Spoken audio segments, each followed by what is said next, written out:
Not every great game gets the spotlight it deserves. For every massive AAA blockbuster with millions of players, there are story-driven experiences quietly redefining what interactive storytelling can be. Games that may not have had the marketing budgets or the mainstream appeal, but still deliver unforgettable narratives. These are the titles that slipped past many players, yet they remain some of the most emotionally resonant and creative experiences you can find. Today, we're diving into overlooked, story-driven games that absolutely deserve a second look. Radiant Historia is one of those games that feels like it should have been a classic, but instead slipped quietly under the radar. It's a JRPG about war, destiny, and the ability to change the past. In a crowded market filled with remakes and bigger-name RPGs, it never got the recognition it deserved. Yet those who played it know it's one of the smartest and most heartfelt games of its era. You play as Stock, a soldier who gains the power of the White Chronicle, a book that lets him travel between alternate timelines. The setup sounds like a gimmick, but the game uses it in clever ways. Branching paths, choices that ripple across timelines, and the ability to fix mistakes by returning to earlier moments. Unlike most RPGs where failure just means game over, Radiant Historia builds failure into its story, showing you the consequences of paths not taken. Combat is another highlight. It's turn-based, but with a grid system that lets you manipulate enemy positions, grouping them together for devastating combos or pushing them around to control the battlefield. It adds a tactical edge that keeps fights engaging without slowing them down. The story itself is surprisingly mature, tackling political intrigue, moral dilemmas, and the cost of war. It avoids the cliches that bog down so many RPGs from the era, instead focusing on its characters and the weight of their choices. The soundtrack only elevates the atmosphere, giving it both melancholy and hope in equal measure. Its biggest flaw isn't in the game itself, but in its reception. Released late in the DS's life and overshadowed by bigger franchises, Radiant Historia never broke out of niche status. Even the 3DS remake, while adding more content, didn't push it into the spotlight. But for RPG fans, this is a hidden gem, one that deserves to sit alongside the greats. To the Moon doesn't look like much at first glance. Released in 2011 by Freebird Games, it uses a pixel art style that feels closer to a 16-bit RPG than anything modern. There are no big battles, no elaborate mechanics.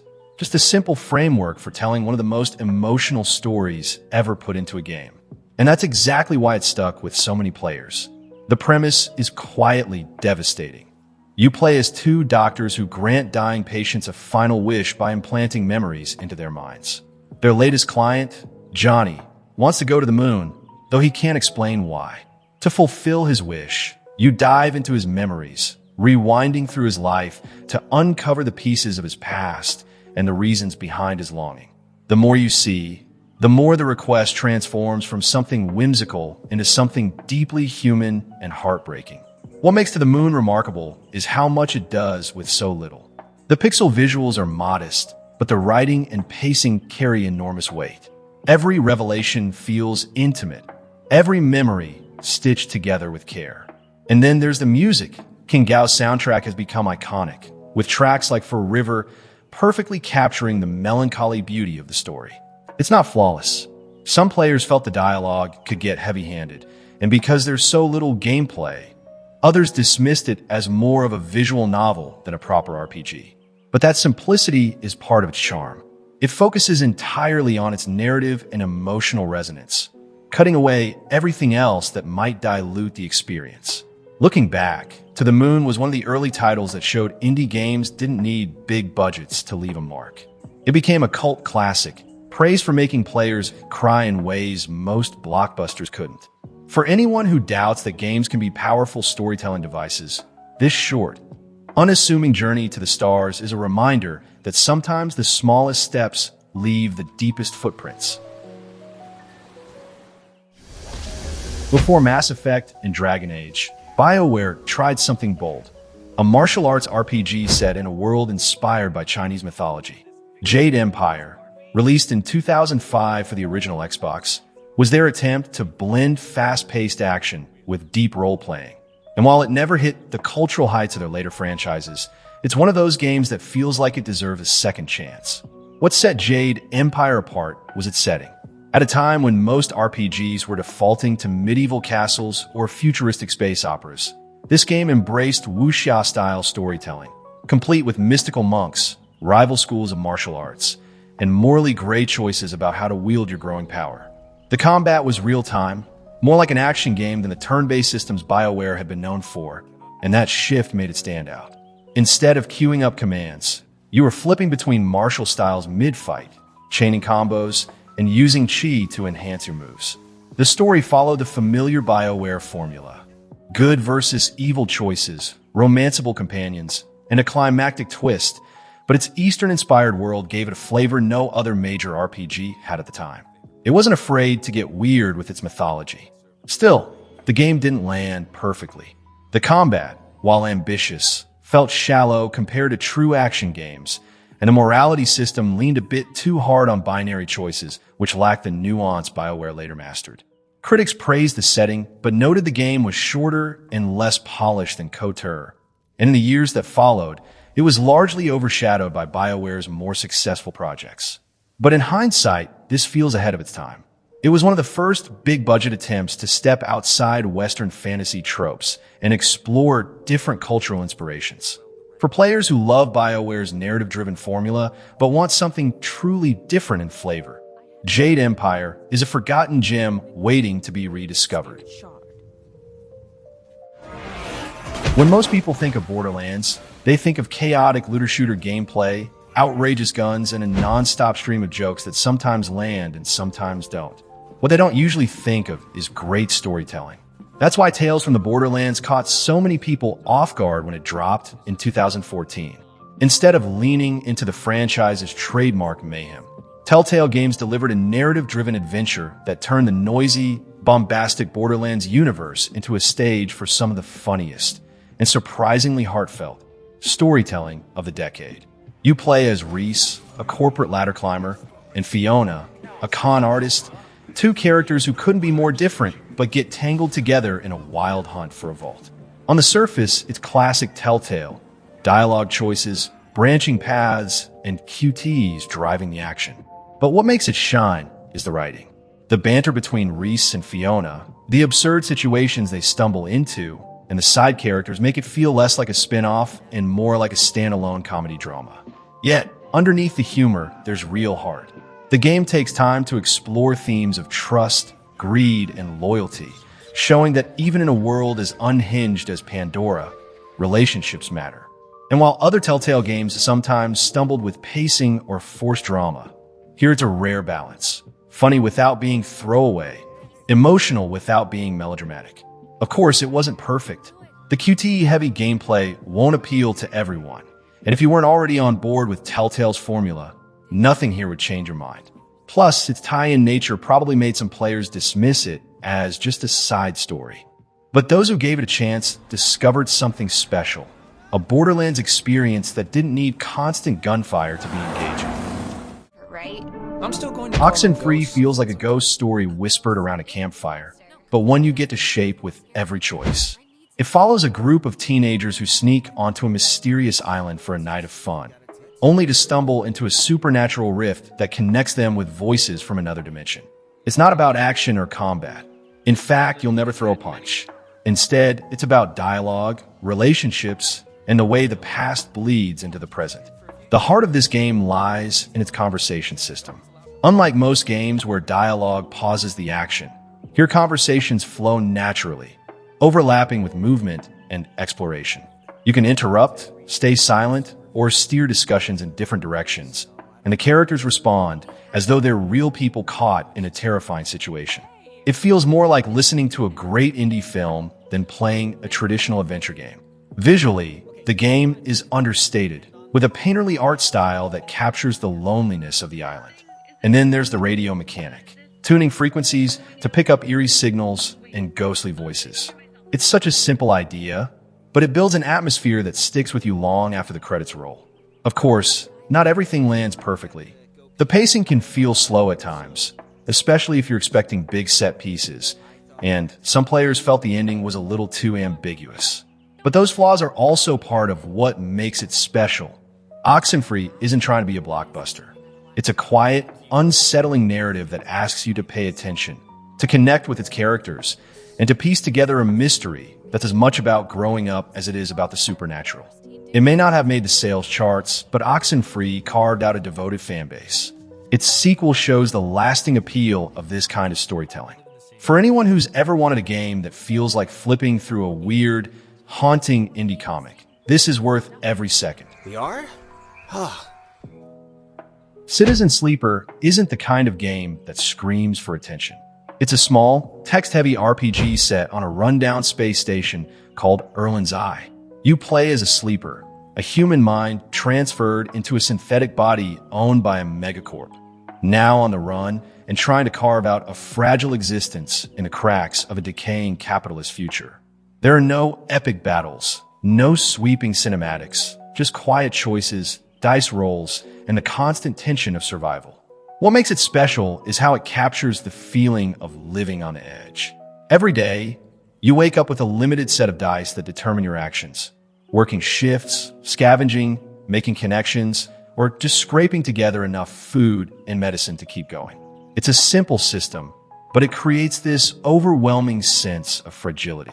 Every decision feels like it could tip the balance between survival and collapse. The storytelling is where it shines. Through conversations and branching storylines, you meet people struggling with their own survival. Hackers, refugees, mercenaries, families trying to hold things together. It's less about saving the world and more about helping or failing to help the people around you. And that smaller scale makes its themes of identity, belonging, and freedom hit harder than most galaxy-spanning space operas. That said, it isn't for everyone. Its heavy reliance on text and its slow, methodical pacing can feel more like reading a novel than playing a traditional RPG. Some might find the randomness of dice rolls frustrating, especially when bad luck blocks progress in a story arc. But those very quirks give it character. It's a game about uncertainty, and the systems reflect that. It didn't sell millions, and it never dominated headlines. But Citizen Sleeper has quietly built a dedicated following. For players who love games that blur the line between literature and interactivity, it's proof that powerful storytelling doesn't need to be loud. It just needs to feel real. Vinba is one of those rare games that tells a story you almost never see in the industry. Released in 2023, it's a short narrative-driven experience about an Indian immigrant family living in Canada, and it uses food, not dialogue, not flashy mechanics, as the main tool for storytelling. On the surface, you're just cooking dishes following recipes and mixing spices. But every meal carries weight, each one tied to moments of joy, struggle, and identity. You play as a mother, trying to hold her family together while balancing the challenges of raising a child in a culture that doesn't always understand her. The game shows how traditions get passed down or lost between generations. Cooking becomes more than sustenance. It's a way of keeping memories alive, of reminding your family where they came from even as they adapt to a new home. It's subtle, but that's what makes it powerful. From a gameplay perspective, it's as incredibly simple. It's more like solving little puzzles than running a kitchen, and the whole game can be finished in under 2 hours. Some might see that brevity as a weakness, and others may wish it had more layers of interactivity. But the point isn't to test your skills, it's to make you feel, to immerse you of a lived experience. The art style, with its warm palettes and storybook-like charm, enhances that intimacy. And the soundtrack, blending traditional Indian influences with contemporary sounds, ties it all together. What lacks in size, it makes up for in resonance. Vinba didn't arrive with blockbuster fanfare, but it sparked important conversations about representation and the kinds of stories games can tell. For players tired of endless sequels and formulaic AAA narratives, it's proof that small, personal stories can hit just as hard, sometimes harder, than any sprawling epic. Cooking a meal isn't just about following steps. It's about passing down love, even when words aren't enough. Wildermyth is one of those games that sneaks up on you. At first glance, its paper cutout art style looks almost too simple, like something you'd expect from a small Flash game. But then you start playing and you realize it's quietly one of the most ambitious storytelling systems in modern gaming. Released in 2021, it's a tactical RPG where the real magic isn't in the combat. It's in the stories that emerge around your characters. The premise is straightforward. You guide a band of adventurers through battles and choices, shaping their destinies as they fight monsters and uncover myths. But what makes it stand out is how much of the story is generated dynamically. Characters age, fall in love, feud, retire, or even die, and the game adapts, weaving those outcomes into a personal mythology. No two playthroughs are ever the same, and that unpredictability makes it feel alive in a way scripted RPGs can't replicate. The combat itself borrows from familiar grid-based tactics, but the highlight is how abilities tie into the environment. A mage doesn't just cast spells. They interfuse with objects in the battlefield, hurling flames from a campfire or splintering wood from a tree. It keeps battles fresh and creative. Of course, being so systems-driven has its downsides. The procedural storytelling, while impressive, sometimes stumbles into awkward phrasing or tonal shifts that break the immersion. And while the art has a unique charm, it won't be to everyone's taste, especially players who prefer more polished visuals. Yet those quirks are easy to forgive when the game constantly surprises you with small, human moments. Wilder Myth didn't dominate headlines, but for those who played it, it became something special, a reminder that storytelling in games doesn't always need to be pre-written. Sometimes, the best stories are the ones you accidentally create along the way. Disco Elysium is unlike anything else in gaming. Released in 2019, it throws away traditional combat systems and replaces them with conversation, inner monologues, and the kind of political and philosophical debates you'd expect from a dense novel. You play as a washed-up detective who wakes up after a catastrophic bender, unsure of who he is or what he believes in, tasked with solving a murder in the decaying city of Revachol. But the real story isn't just about solving the case. It's about piecing together your fractured identity. What makes this game so powerful is how it treats choice. Every dialogue option matters. Every skill you invest in shapes not just your detective's abilities, but his worldview. Your stats don't just determine combat. They're voices in your head, arguing with you, influencing your decisions, sometimes sabotaging them. It's messy, unpredictable, and deeply human. Yet for all its brilliance, Disco Elysium can be daunting. Its walls of text and slow pacing turn away players looking for action-heavy gameplay. Some found it too political, too heavy-handed in its critiques of ideology and society. But that's also the point. It's unapologetically cerebral, demanding your patience and attention. Despite being overlooked by many, those who stuck with it found one of the richest role-playing experiences ever created. It's a game that proves storytelling in gaming doesn't always need explosions or cutscenes. It can be driven by dialogue, thought, and the haunting question of who you really are. When Life is Strange first released, it immediately stood out. Not because of its graphics or mechanics, but because it told a small, personal story in a genre dominated by spectacle. At its heart, it's about a photography student who discovers she has the power to rewind time. That setup sounds like sci-fi, but the game never loses sight of its real focus: the friendships, heartbreak, and choices that shape who we are. The story unfolds in the fictional town of Arcadia Bay, where Max reconnects with her childhood friend Chloe. The two get tangled in a mystery involving a missing girl, buried secrets, and an approaching storm that threatens to destroy the town.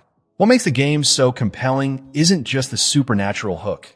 It's how grounded everything feels. Conversations are awkward and messy, the choices never easy, and the consequences often painful. Of course, the game has its flaws, and they're worth acknowledging.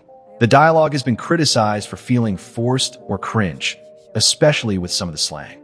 The lip syncing and animations often looked stiff even at launch, making it feel dated compared to other 2015 releases. But despite those rough edges, the emotional weight of its story pushed through. For many players, the relationship between Max and Chloe became one of the most memorable dynamics in gaming. Messy and imperfect in all the ways real relationships often are. The rewind mechanic was simple but effective, letting you play out what-if scenarios without ever being able to fully escape the consequences. It gave choice-driven storytelling a unique twist. You could fix small mistakes, but the bigger decisions always came back to haunt you. That balance between control and inevitability gave the narrative a bittersweet tension. Life is Strange remains a reminder that sometimes the stories that stick with us are the ones that feel the most human.